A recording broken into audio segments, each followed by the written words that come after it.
তো বন্ধুরা, dead YouTube channel.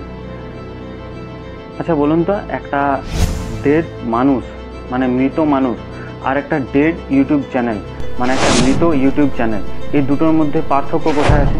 পার্থক্য কি হচ্ছে যে একটা মৃত মানুষ যখন মারা যায়, একটা ব্যক্তি যখন মারা যায়, তখন মারা যাওয়ার পর সে আর কোনো কিছু অ্যাক্টিভিটি কিছু করতে পারে না।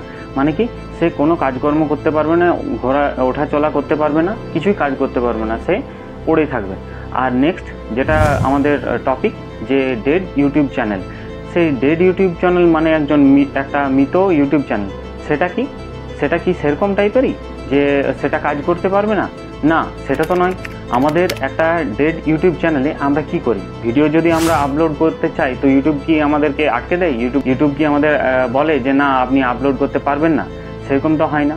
কি হয় যে ভিউ আসে না আর নতুন সাবস্ক্রাইবার বাড়ে না, আস্তে আস্তে ওটা আর কি ডাউনে নামতে থাকে ভিউটা। তাহলে এটা কি, কথাটা কি ঠিক হচ্ছে যে ডেড ইউটিউব চ্যানেল, কথাটা কি ঠিক? একদমই না বন্ধুরা, এটা কোনো কথা নয়। এই যে বিষয়টা, এটা ইউটিউব আমাদেরকে কোনোদিন বলে না। যদি ইউটিউব আমাদের চ্যানেলকে ডেড করে দিত, যদি ইউটিউব বলে দিত যে না আপনার চ্যানেলটা ডেড, তাহলে ইউটিউব আমাদেরকে 3টে কপিরাইট স্ট্রাইক দিত, কিছু একটা বিষয়ের উপর ডিপেন্ড করে 3টা স্ট্রাইক দিত।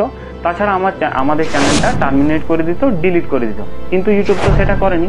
তাহলে এই কথাটা কিসের জন্য আসছে যে ডেড ইউটিউব চ্যানেল? আসলে কি হয় বন্ধুরা, ধরুন আমরা একই রকম খাবার প্রত্যেক দিন খেয়ে আমরা বিরক্ত হয়ে যাই। তাহলে আমাদের কি হয়, কিছু চেঞ্জেস আনতে হয়। তাহলে সেরকম টাইপেরই আপনার যে ভিউয়ার্সরা আছে, আপনার যে সাবস্ক্রাইবাররা আছে, তারা ওই টাইপের ভিডিও আপনার কাছ থেকে চাইছে না। তাহলে তারা কি চাইছে, তাদের নিশটা অন্যরকম টাইপের। মানে আপনার যে নিশটার ওপরে আপনি চ্যানেলটা করেছেন বা যে ভিডিওগুলো আপলোড করছেন, সেগুলো তারা আর কি পছন্দ করছে না। এবার ভিউয়ার্সরা যদি পছন্দ না করে, আপনার সাবস্ক্রাইবাররা যদি পছন্দ না করে, তাহলে ইউটিউব কী করছে, ওই ভিডিওটাকে তাদের কাছে পাঠাচ্ছে না। একবার পাঠালো, ধরুন একবার পাঠিয়েছে, এবার আপনার ভিডিওটা কোনো দেখছে না, আপনার ভিউয়ার্সরা দেখছে না বা আপনার সাবস্ক্রাইবাররা দেখছে না। একবার করলো, একবার দেখলো না, আবার বা কেউ যদি দেখেও নেয়, ধরুন আপনার ভিডিওটা দেখেও নিল, দেখার পর কি করলো, আপনার ভিডিও যদি 5 মিনিটের হয়, তাহলে ধরুন জাস্ট ওটা ক্লিক করে ভিডিওটা দেখলো, ভিডিওটা দেখার হয়তো 30 সেকেন্ড পর কি করলো, ভিডিওটা স্কিপ করে গেল, ভিডিওটা দেখলো না। তাহলে কি হবে, ইউটিউবের কাছে একটা ইনফরমেশন কি গেল যে এনার সাবস্ক্রাইবার বা এনার ভিউয়ার বা নতুন কোনো ভিউয়ার এনার যে ভিডিওটা, সেই ভিডিওটা জাস্ট একবার কিছুক্ষণ দেখলো, দেখে পর আর কি বেরিয়ে গেল বা দেখলোই না।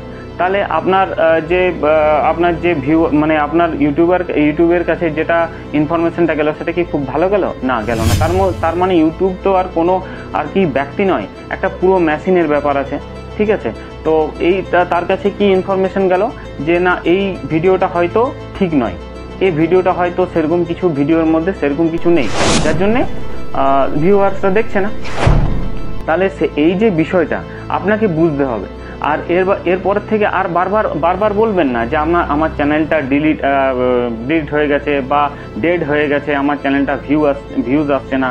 কি হয়, প্রায় ইউটিউবাররাই বলে, যখনই আপনি ইউটিউবে সার্চ করবেন যে আপনার চ্যানেলটা কিভাবে গ্রো করবেন বা আপনার ডেড চ্যানেলটা কিভাবে গ্রো করবেন, দেখবেন সেখানে কিছু ভিডিও আসবে। সেখানে কি লেখা থাকে, সেখানে আপনি ভিডিওটা ক্লিক করলে ভিডিওতে কি বলবে যে এই চ্যানেলটা আর গ্রো হবে না, এই চ্যানেলটা কি করতে হবে, এই চ্যানেলটাকে ডিলিট করে আপনি নতুন একটা চ্যানেলে কাজ করতে থাকুন। না বন্ধু, না, কি দরকার আমার? আমি যদি ওই চ্যানেলটাতেই কাজ করতে পারি, তাহলে আমার নতুন চ্যানেল খোলার কি দরকার? সেখানে আমার তো কিছু সাবস্ক্রাইবার আছে, সেখানে তো আমার কিছু ভিউয়ার্স আছে।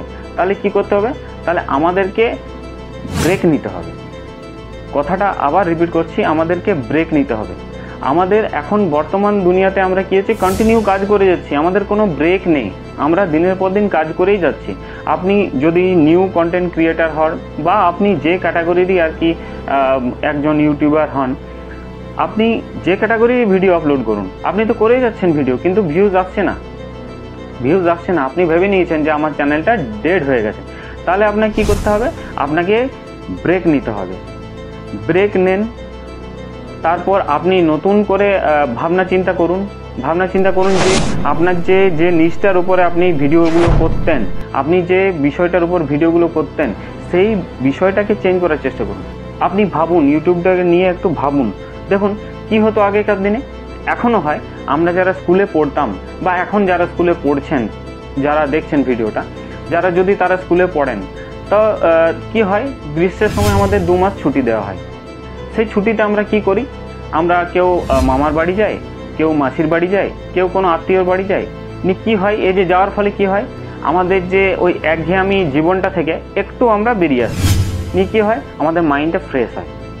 এরপর ওই যে ছুটিটা পেরিয়ে যাওয়ার পর আমরা যখন আবার ফিরে আসি, তখন আমাদের স্কুলে কি হয়, নতুন করে আমাদের সিলেবাস দেয়, আমাদের নতুন নতুন বই থাকে, নতুন নতুন খাতা থাকে, পেন্সিল থাকে, পেন থাকে, নতুন নতুন, এগুলো সব নতুন নতুন থাকে। তাহলে আমাদের কি হয়, এনার্জিটা বাড়ে। নতুন ক্লাসে চলে গেলাম, তাহলে কি হলো, আমাদের এনার্জিটা বাড়লো। ওই একঘেয়েমি জীবনের থেকে একটু বাইরে গিয়ে একটু ফ্রেশ হয়ে নিলাম, তারপর আবার আমাদের নতুন জীবনে আমরা ফিরে এলাম। তাহলে এইভাবেই আপনিও যদি একটু ব্রেক নেন, একটু ব্রেক নিয়ে তারপর আবার রিটার্ন আপনি ইউটিউবে ফিরে আসুন। এরকমভাবে ফিরে আসবেন না যে গেলেন আবার ফিরে এলেন, নিয়ে ইউটিউব চ্যানেলটা স্টার্ট করে দিন, এরকম নয়। আপনি যান, ফিরে আসুন, এরপর আপনি ভাবুন, আপনি মাইন্ডসেট করুন কিভাবে কি করবেন, কোন নিশের উপর কাজ করবেন, কোন বিষয়টার উপর আপনি ফোকাস করবেন, কিভাবে ভিডিও আপলোড করবেন, নতুনভাবে চিন্তা ভাবনা করুন। এমন আপনি ইউটিউবে সার্চ করলে এমন অনেক ইউটিউবারকে দেখতে পাবেন যারা আগে বড় কন্টেন্ট ক্রিয়েটার ছিল না, আগে বড় ব্লগার ছিল না, আগে বড় ইউটিউবার ছিল না, তাদের ভিডিওতে প্রথমে ভিউজ আসতো না। তাহলে তারা কি করলো, তারা ভেবে নেয়নি যে আমাদের চ্যানেলটা ডেড হয়ে গেছে। তারা কি করেছে, যে তাদের কন্টেন্টের যে নিশের উপর তারা ভিডিওটা বানাচ্ছে, সেই বিষয়টা চেঞ্জ করলো, সেই বিষয়টা চেঞ্জ করার পর তাদের আস্তে আস্তে গ্রো হয়ে যাবে। তার মানে এই নয় যে আপনার আজকে করলেন কালকে ভিউ হয়ে যাবে, আপনাকে ওয়েট করতে হবে, আপনাকে ধৈর্য রাখতে হবে। কিন্তু আপনার যে কন্টেন্টটা থাকবে, আপনার যে থিমটা থাকবে, সেটাকে আপনাকে চেঞ্জ করতে হবে। যে টপিকটার উপরে আপনি ভালো ভিডিও বানাতে পারবেন, যে টপিকটা সম্পর্কে আপনি ভালোভাবে জানেন, সেই টপিকটার উপর আপনি আপনার ভিডিও বানান। ভিডিওর থিম ভালো রাখুন, ভিডিওর ব্যাকগ্রাউন্ড ভালো রাখুন। যে টপিকটার উপর আপনি কাজ করবেন, সেই টপিকটাকে ভালো করুন, স্ট্রং করুন, দেখবেন অটোমেটিক আপনার ভিউয়ার্স বাড়বে, অটোমেটিক আপনার সাবস্ক্রাইবার বাড়বে। আর ডেড চ্যানেল বলে কিছু হয় না, ইউটিউবে ডেড চ্যানেল বলে কিছু হয় না। যতক্ষণ না পর্যন্ত ইউটিউব নিজে আপনার চ্যানেলটাকে ডেড বলে ঘোষণা করে দিচ্ছে বা ডিলিট করে দিচ্ছে, ততক্ষণ পর্যন্ত ডেড বলবেন না। ওই চ্যানেলে আপনি গ্রো করতে পারবেন, ওই চ্যানেলে আপনি বড় সাবস্ক্রাইবার গেইন করতে পারবেন। তো এই যে ভিডিওটা আমরা করলাম, এটা আমার মনে হলো যে আপনাদেরকে বলা দরকার, ডেড চ্যানেল বলে কিছু হয় না। তাহলে এবার আপনি ট্রাই করুন, আপনার যে চ্যানেলটা আছে, আপনার যে চ্যানেলটা আপনি ভাবছেন ডেড হয়ে গেছে, সেই চ্যানেলটার ওপর কাজ করার চেষ্টা করুন। ব্রেক নেন, ব্রেক নিয়ে আবার নতুন করে ভাবনা, যে ইউটিউবটাকে একটু ভালো করে, ইউটিউবের যে অ্যালগরিদম, ইউটিউব যে বিষয়, এগুলো ভালোভাবে একটু জ্ঞান নিন, তারপর নতুন করে নামুন। আর এমনভাবে নামুন যে একদম এমন ফাইট করব যে আমি সবার থেকে আগে যাব, একটা ভালো পজিশনে, ইউটিউবের একটা ভালো পজিশনে যাব। তো বন্ধুরা, আজকের এই ভিডিও এ পর্যন্ত।